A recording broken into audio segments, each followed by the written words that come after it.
Bom, eu quero convidar agora o professor Dr. Eduardo Eugênio, que ele está agora à frente do departamento lá como diretor e está cheio de demandas, mas ainda assim achou um tempo e um espaço para compartilhar com a gente aqui um pouco da visão de inovação lá da Exalc, como que ele tem trabalhado, o que eles têm feito, para a gente ter um pouco dessa visão também, um pouco institucional. Como o Alessandro bem falou, bem heterogêneo, estão aprendendo bastante aí, painel muito enriquecedor. Não sei se dá para colocar a minha apresentação. Bom, o que eu vou falar, na verdade, dividir um pouco, falar sobre a USP, sobre a Exalc, e depois falar um pouco sobre pensar, né, em relação à universidade, o papel. O que é pensar no futuro, né? A gente está formando pessoas. O que vai ser esse desafio aí da universidade, não só da Exalc, né? Mas a gente, né, está dentro da USP, né? Então a USP é uma entidade grande, né? São 8 campos, né? Enfim, aí é uma estrutura bastante heterogênea. E aí eu queria de inovação da USP, eu acho bem interessante, né? Até para consulta em termos de informação, né? Saber o que está acontecendo, que vieram da USP. Showroom de tecnologia, você encontra aí uma série de informações sobre novas, né, empresas, são temas relacionados, dá um apoio muito interessante aí ao meu departamento de Economia, Administração e Difusão, bem interessante, que é financiado pela FAPESP. Tem projetos aprovados em 2021, 2022, depois deu uma parada, e agora retomou com força, né? Não só dentro da USP, mas a GV, por exemplo, também aprovou alguma sobre sustentabilidade, né? No contexto... bom, a Exalc, aqui eu vi de manhã falando a USP de 1920, né? A Exalc é antes, né? Tanto que se perguntar para alguém onde que ele estuda, ele não fala na USP, né? Ele fala na Exalc, né? Tem até me deixou embaraçado uma formatura, nós somos... mais do que USP, nós somos Exalc, né? Um aluno falou na formatura, né? Então, a Poli, a São Francisco, são entidades que têm e cresceram outras entidades, né? Então, aqui, só para ter uma ideia, né? Tem mais programas de pós-graduação do que de graduação. Alguns são 2, tem lá no nosso departamento, no CPEA. O primeiro ali é de agricultura tropical, de carbono, né? Que tem gerado aí bastante ações, né, em relação aí à questão climática. Aí a gente tem um exemplo do Embrapi, né, que é uma agência aí que está dentro, tem uma unidade dentro da Exalc. Tanto o Embrapi como o Spark Bio se relacionam na área aí de entomologia. O Spark Bio tem uma estrutura interessante na universidade no sentido de viabilizar e ganhar eficiência burocrática, né? No sentido de gerir recursos, né? De poder fazer acontecer. O Spark Bio, por exemplo, é uma parceria de uma empresa privada, então tem recursos privados, metade contrapartida da FAPESP, e a Exalc é a que vai fazer acontecer a inovação, né? Nós temos mais um que foi assinado agora recentemente, em relação à proteína animal, né? Junto com uma empresa também no setor aí de frigorífico, né? Aí uma outra estrutura daqui a pouco eu vou falar, da incubadora, né? da Exalc. E, recentemente, o Exalc Science Park, né, foi aprovado aí pela congregação, pela USP, e a gente tem uma fazenda lá próxima, né? A Exalc tem uma área bastante grande, né? Inclusive não só em Piracicaba, mas lá próximo, inclusive é uma área bem localizada, e nós vamos, né, tá aí, lá dentro já tem a incubadora, né, na Fazenda Areião, e tem também o centro de treinamento da John Deere, né, que já foi inaugurado aí recentemente. Então tem várias coisas acontecendo, então essa ideia de criar um parque tecnológico próprio, né? Inclusive em 2005, hoje, né, foca bastante na questão da sustentabilidade, não é só tecnologia, mas tem que ter uma base sustentável. Aqui, para ter uma ideia, né, atualmente essas são as empresas, e já tem aí 23, né, graduadas atuando aí no mercado. E tem uma característica da Exalc, eu acho que isso é interessante, que está dentro de um ecossistema também de inovação, né, que a gente denominou aí, eu acompanhei né, que é a criação do AgTech Valley, né, lógico que esses logotipos aí vão mudando, né? O AgTech Garage, por exemplo, ele foi comprado pela Price, né, uma empresa multinacional, então já virou um hub internacional. Por outro lado, a Raizen desistiu aí, né, da Pulse. Enfim, né, esse é um ecossistema, como é característico, mas são mais de 100 startups dentro desse, né, do parque tecnológico, né? Bom, acho que, né, por que inovar no agronegócio? Acho que é algo comum, mas a pergunta é qual o papel da universidade, né? Então, primeiro, talentos. Recentemente nós mudamos a missão, né? A USP mudou sua missão, a Exalc, todas as unidades.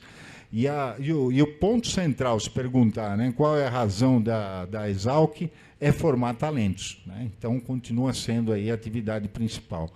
Fazer pesquisa, né, aplicada, e fazer extensão, né? Então, esse é o tripé que a gente fala, né? Ensino, pesquisa e extensão, indissociabilidade, falando de algo que precisa ser incorporado dentro da estrutura tradicional da universidade, né? Então, algumas conseguem fazer isso de uma maneira mais fácil, outras menos.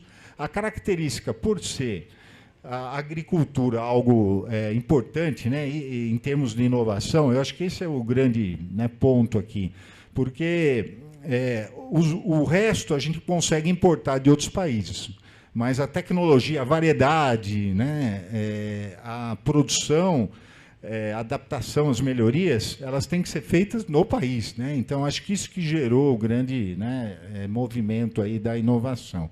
Então, eu falo da quarta missão, né, que é você incorporar a inovação. Então, assim, a gente está, né, refletindo muito sobre os talentos.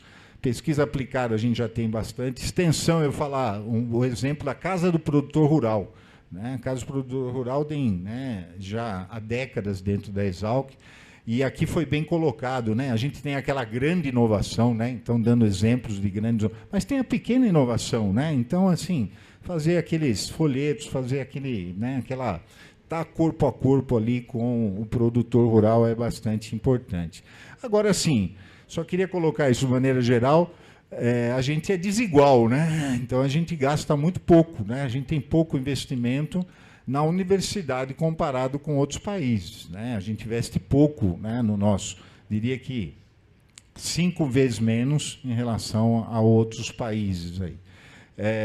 E aí, entrando um pouco na característica da universidade, esse é um artigo que a gente fez entrevistando 208 professores, né? Só para vocês terem uma ideia, a universidade, a gente que faz parte, né? Eu tenho uma identidade em relação à Exalc, vocês têm uma imagem, né? Estar dentro da Exalc é uma característica e da universidade pública aí, né? A gente entrevista mecanismos até simples, né? É interessante.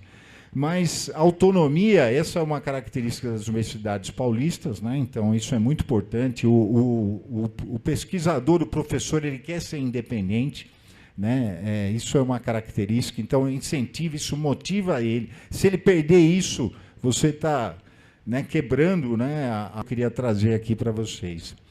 Mas assim, para finalizar, né? Então acho que assim.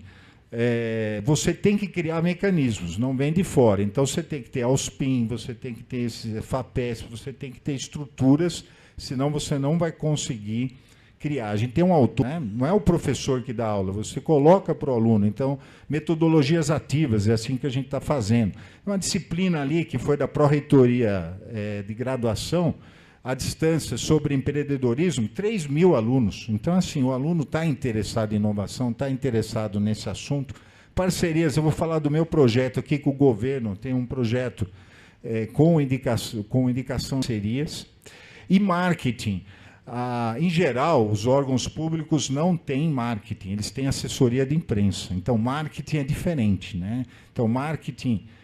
trabalhar aí com um público, né, até inclusive mais jovem, né, atrair talentos, A gente está falando de algo que a universidade. Último slide. Então, eu acho assim, próximos passos, falando de futuro, continuar, né, resumindo, ampliar a cultura empreendedora, né, integrar a universidade e empresa, transformar a pesquisa em impacto e fortalecer esses ecossistemas. Só que dentro do quê? Não sei. Alessandro, já fica aí. Se você fizer essa pergunta aí, vai ser difícil para eu responder. Não sei se alguém da plateia ou algum colega aqui pode. Eu vim de um congresso de administração, 1.800, né, pesquisadores participantes do Brasil inteiro na área de administração, e a gente termina com isso, porque isso eu acho que chega na universidade mais rapidamente, né, porque a gente está com aquele futuro profissional. Agora é o seguinte, qual é essa profissão? O que vai ser esse mercado de trabalho? A missão, né? Ensino, pesquisa, extensão e inovação. Né? Então, já aproveito para convidá-lo para... A gente vai lançar amanhã o Mapa Conecta, a plataforma, e ali vai ser um ambiente para a gente fazer essas trocas. Então, as experiências de uma Exalc, né? Poder levar isso para o Brasil inteiro e fazer essas trocas para nós será muito, muito importante. Então, fica já o convite. Amanhã a gente lança junto com o Serpro, a nossa plataforma. Muito obrigado por compartilhar conosco aqui essa experiência brilhante. Bom, eu chamo agora, por último, nosso querido professor Marcelo Rodrigues, que vai trazer, então, o caso de sucesso da Criotech e dividir um pouco com a gente. Então, a gente vê o trabalho, a inovação lá na Exalc. Vamos ver agora um pouco da inovação aqui também, nesse exemplo aqui, em Brasília, como que aconteceu. Pelo convite. É uma honra estar aqui falando um pouquinho de inovação. Falar um pouco do caso da Criotech. Se vocês puderem subir a apresentação da Criotech, por favor. Mas a Criotech, ela surgiu dentro da UNB, a partir de um projeto que a gente tinha quando eu cheguei na universidade. Eu trabalhava com câncer, com estudo de metabolismo, de células. A gente investigava alguns processos organelas, usando marcadores luminescentes. E um dia eu apresentei isso para a Embrapa. E foi a virada de chave. O pessoal me convidou a usar o mesmo conceito, CRIO, esse aí.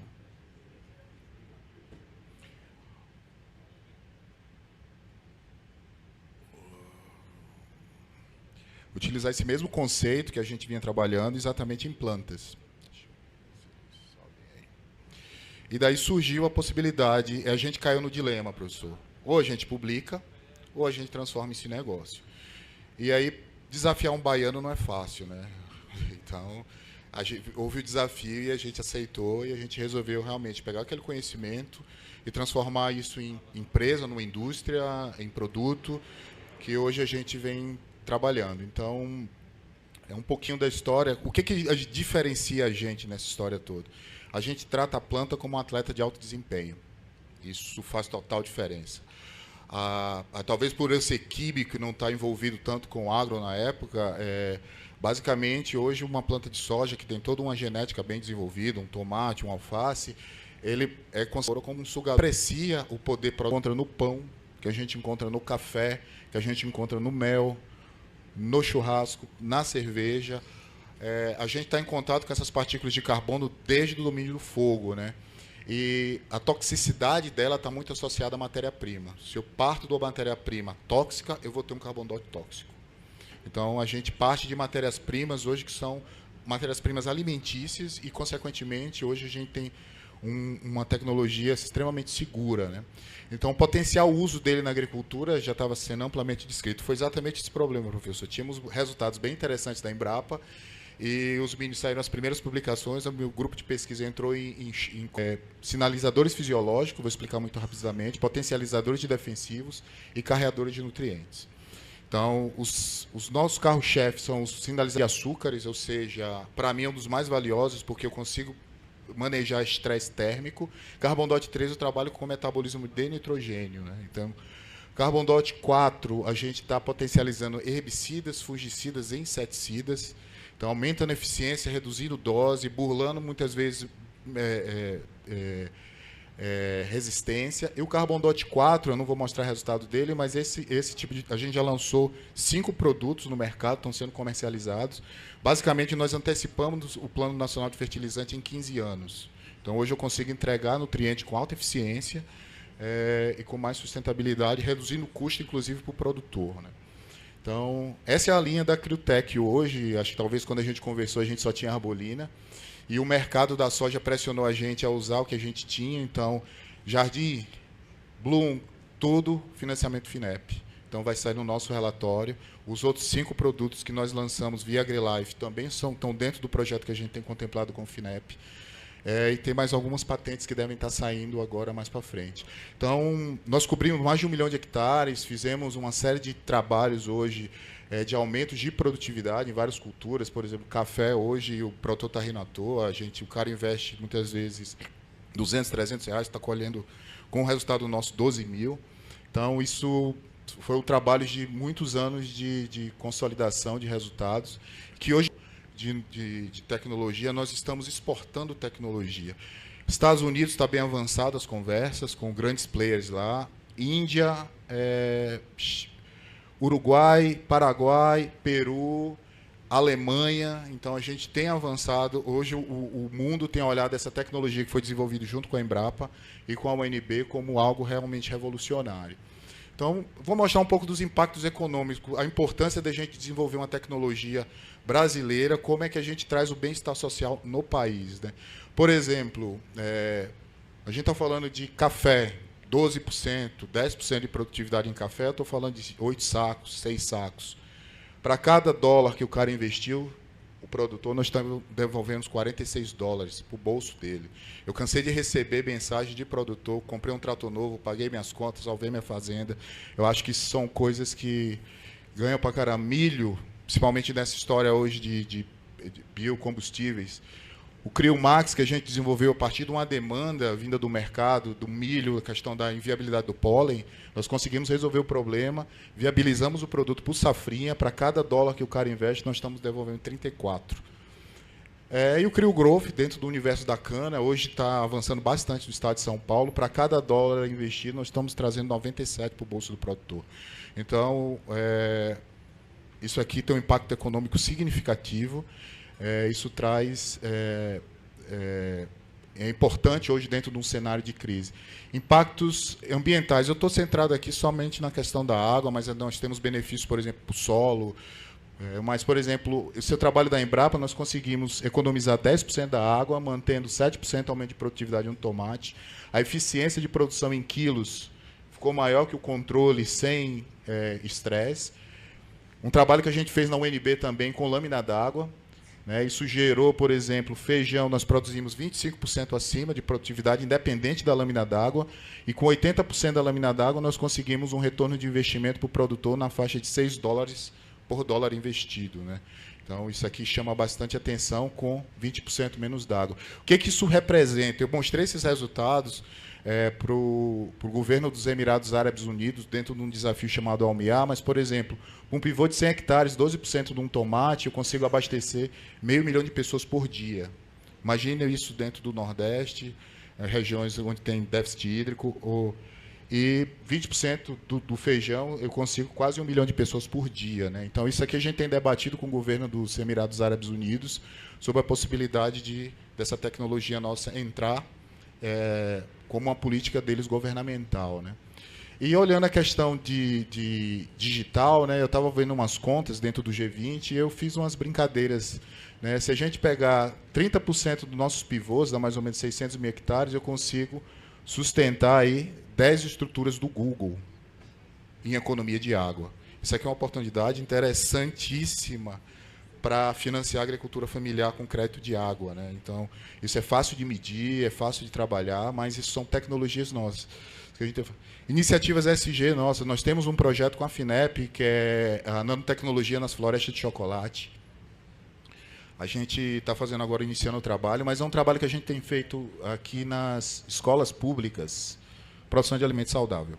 Então, as crianças têm contato com a horta, com tecnologia, com ciência, pegam esse alimento para eles se alimentarem dentro da merenda, e estão comercializando simbolicamente com os pais, e gera uma ideia de economia. Esse é o Quem Poupa Se Diverte. E temos um trabalho também importantíssimo, né? A gente está fechando esse primeiro relatório, né? Isso está virando um projeto muito maior. Nós estamos trabalhando em recuperação de áreas degradadas da Amazônia, junto com a Shell, junto com o Instituto Nacional de Pesquisa da Amazônia. Estamos agora avançando para a escala comercial, isso aí, nós testamos a arbolina, vimos a eficácia, para vocês terem uma ideia, uma castanheira tratada e de uma não tratada, e a evolução dos plots ao longo de um ano, basicamente, num sistema agroflorestal, é uma evolução gigantesca quando a gente acelera o metabolismo das plantas. Então, isso agora está indo para a escala realmente comercial, e é o primeiro, acho que é um dos primeiros projetos nessa linha, na Amazônia está sendo renovado e avançando, né? Então, é um pouco do que a gente tem feito. Se eu fosse abrir o leque de coisas que a gente tem trabalhado, acho que eu estouraria muito mais o tempo, mas a gente tem uma tecnologia brasileira, gerando renda no Brasil, exportando, né, os gringos estão comprando o que a gente tem feito, temos apoio do FINEP, Embrapa envolvido, e hoje a gente tem um centro de pesquisa dentro da Universidade de Brasília, que para a gente é extremamente estratégico, porque a gente consegue acessar conhecimento de fronteira. Então, em cima de contratos, hoje a gente tem viabilizado alguns trabalhos com INCTs, e de conversão de o que está na bancada para virar produto. E é isso, gente. Obrigado. Obrigado, professor Marcelo. Ótima apresentação. A Criotech, que há um tempo atrás, a gente conversando ainda lá atrás, né, Marcelo? Ainda como uma startup, iniciando, agora já com uma empresa desse tamanho, com 1 milhão de hectares. Daqui a pouco já uma investidora, daqui a pouco crescendo e levando o nosso Brasil lá para fora. Parabéns, excelente trabalho. Pessoal, a gente está bem adiantado no tempo. Eu vou fazer perguntas rápidas. Nós somos aqui 5. Vou fazer uma pergunta para cada um e vamos ver se a gente consegue aí no máximo uns 2 minutinhos, tá? Para a gente poder adiantar. Eu queria começar aqui com você, Sibeli. Você falando das tendências e excelentes pontos que você trouxe. Tem sempre uma discussão sobre a questão de food, feed e fuel, né? A questão de alimento e energia. Eu vi você mostrando sobre a questão da transição energética. Como que você está vendo isso daqui para frente, né? Tem toda a questão dessa discussão, que é uma discussão um pouco ideológica, né? Se a produção de energia utilizando alimentos vai competir, não vai, que potencialidade que a gente tem, como é que o Brasil pode se posicionar em relação a esse tema? Bom, obrigada pela pergunta, Alessandra. Acho que é muito oportuna, porque também é food, fuel e fiber também, e fibras também entram dentro dessa equação. Primeiramente, eu percebo pelas tendências que tem lugar para todo mundo. A demanda, obviamente, de alimento é grande, mas eu faço 2 ponderações dentro da questão de energia. Por exemplo, nós temos na Embrapa desenvolvimento de soja, que tem um determinado teor de ácido oleico, que é mais ou menos propícia para alimentação e outra dedicada a, por exemplo, produção de combustível sustentável de aviação, o SAF. Então, tem espaço para todo mundo. Um outro ponto que eu acho interessante refletir é que essa equação, né, da competição das fibras, alimento e energia, ela talvez deixe um pouco à margem o tema dos recursos genéticos. Por que eu volto com ele? Porque nós temos a maior biodiversidade do planeta e temos inúmeros compostos que são alimentos e que são pouco explorados, né? A nossa dieta usual de alimentação, tem um dado da FAO que ele é um pouco antigo, mas ele ainda é atual em termos de quantidade. Nós usamos apenas 9 espécies vegetais na nossa alimentação vegetal. São só 9. Olha o tamanho da nossa biodiversidade. Então, se a gente aprimorar o uso da biodiversidade, diversificar, o componente food ele está mais rico do que parece que ele está. E impacta, inclusive, em questões sociais também, de inclusão. Então, a briga desse tripé, talvez 4, né, está muito em torno das grandes culturas. A partir do momento que a gente desloca com inovação para a biodiversidade, a gente abre, e também com inovação para desenvolvimento de variedades específicas para cada tema, vai ter espaço para todo mundo, não tem competição, tem, na verdade, um ganha-ganha generalizado. Perfeito, Sibeli, obrigado. Bom, Jorge, agora para você, que aconselhamento que você daria para uma ICT, ou um Instituto Federal, uma universidade, para ter sucesso no edital FINEP? O que você acha que seria importante para eles se prepararem para conseguir chegar lá e acessar esse recurso? Alessandro, é uma boa pergunta mesmo, porque a gente notou com os lançamentos dos editais da FINEP que uma das missões desses editais é promover a parceria entre empresas, instituições de pesquisa, as ICTs. Então, é esse o aconselhamento, procurar parceria. E isso é uma questão quase que cultural, a gente percebe, né? A empresa tem um ritmo de mercado, a ICT tem outro, e aí sempre tinha, né, essa dificuldade de haver essas parcerias. E os editais, eles vêm promovendo isso. Tá? E a gente vem escutando muitas histórias assim. Então, as parcerias. Fazendo a parceria, você consegue acessar a todos os instrumentos da FINEP. Não só a subvenção, mas o reembolsável você pontua quando tem parceria, né? Então, hoje, o que a política pública quer e hoje o que o governo federal, FINEP, os instrumentos da FINEP querem é a parceria com empresas e instituições de pesquisa. E tendo isso, a gente sabe que a inovação acontece. Perfeito, obrigado, Jorge. Ô, Sônia, eu queria te perguntar, você falou bastante falou do edital para mecanização, né, e da importância. Eu sinto que isso aqui no Brasil ainda está realmente engatinhando, né? A grande indústria de máquinas e equipamentos, ela está num lugar, de certa forma, acomodada, porque ela atende os grandes produtores, vende suas grandes máquinas, faz a sua margem, mas a pequena indústria, né, ou a indústria que pode desenvolver pequenos equipamentos para a agricultura familiar, ainda não está muito desenvolvida. Como é que você vê essa questão? Como é que a gente pode impulsionar um pouco mais o desenvolvimento tecnológico nessa indústria de máquinas para a agricultura familiar? Eu acho que a gente já está construindo isso, né, devido a esse nosso edital aí. Acho que as nossas segundas-feiras, quando a gente tem, na verdade, não é só analisar projetos, acho que são um amadurecimento, uma construção. Eu vejo que a gente precisa retomar os departamentos de tecnificação nas universidades. Eu sou lá do Rio Grande do Sul, eu sei, na minha Universidade de Santa Maria, a gente tinha um departamento muito forte nessa área de mecanização, tecnificação. E morreu hoje, acho que é só a Universidade de Pelotas que tem alguma coisa, Exalc eu sei que tem, mas eu acho que a gente precisa fomentar e estimular que as nossas ICTs criem novamente esses segmentos. E esse segmento agora vem num momento diferenciado. Ele não vem mais lá só com a mecânica e a eletromecânica, pelo contrário. Ela vem com a inteligência artificial, vem com as tecnologias digitais. Eu acho que não deu tempo a gente falar aqui, mas a questão da digitalização, das tecnologias digitais, da transformação digital, é o ponto-chave para a gente estar trabalhando a mecanização, e a mecanização em todos os sentidos. Eu acho que é usar um drone para a gente estar usando para grandes fazendas, um drone para a gente trabalhar dentro de uma cooperativa, a ideia das cooperativas, né, Jorge, que a gente está falando muito. Eu acho que a gente não precisa cada agricultor ter o seu drone, mas a gente vai trabalhar de forma cooperativa. Por isso, a gente está estimulando muito a questão do cooperativismo. A gente acabou de avançar em termos de legislação, né? Finalmente, a gente também tem o CNPJ das cooperativas podendo acessar agora o fundo da FINEP, dos recursos do FNCT, do Ministério. Então, isso é um grande avanço. Só que nossas cooperativas, mais ainda, professor, precisam do que o senhor colocou ali, da extensão, desse abraçar da universidade para esses grupos.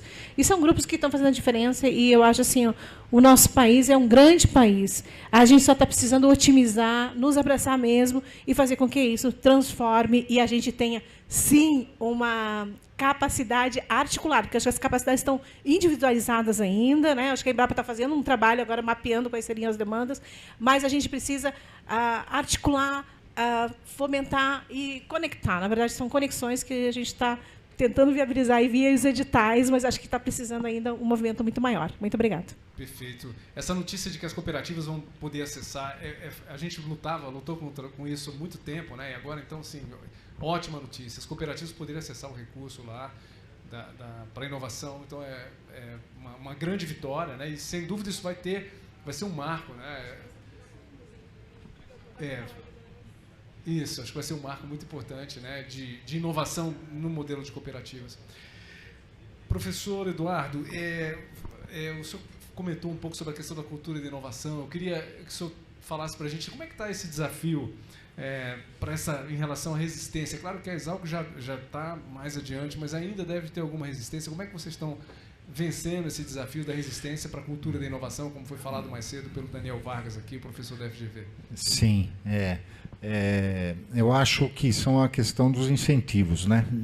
Eu acho que, por exemplo, dentro lá da Exalc, a gente tem uma sobrecarga muito grande, né? Eu acho, de ensino, né? As aulas, a produção acadêmica, né? Eu acho que aqui foi um exemplo também, né? Quer dizer, em vez de você levar para o lado acadêmico, você foi para o lado, né, do negócio, né? Eu acho que esse trampolim para o lado do negócio ainda não é eficiente, né, dentro da universidade. Essa cultura não se impregnou do jeito que deveria, né? Por isso que eu acho que essa discussão aqui que a gente está tendo, né, de poder expor um pouco da universidade, eu acho que os dois lados têm que se conversar, né? Eu acho esse que é o ponto. Eu acho que a universidade ela tem que se abrir mais, é verdade, mas assim, fica o convite, né? Procurem a universidade, né? Eu não estou falando só de Exalc, né? Instituto Federal, né? Aqui, acho que as universidades que estão até próximas aí, né? Eu acho que elas têm muito a contribuir. Você tem muito de inovação ali, mas ela por si só não tem essa estrutura. Quando eu falo da governança ali, isso não está, né, enraizado como está em outros países, né? Então eu acho que assim a gente necessita desse contato, né? Como aqui o Mapa Conecta, né, através desse evento aí tá realizando, né? Então acho que é por aí, né? Eu acho que ela precisa pegar de fora, beber de fora para poder evoluir. Ótimo, professor. É interessante a conexão do que o professor está falando com o que foi falado hoje de manhã, né? Eu acho que a gente tem um caminho muito interessante para seguir, para realmente transformar essa visão de inovação dentro das universidades. Eu acho que a gente vai chegar lá, porque acho que demora um pouquinho, mas eu acho que a gente está no caminho certo, né? Obrigado, professor. Marcelo, queria que você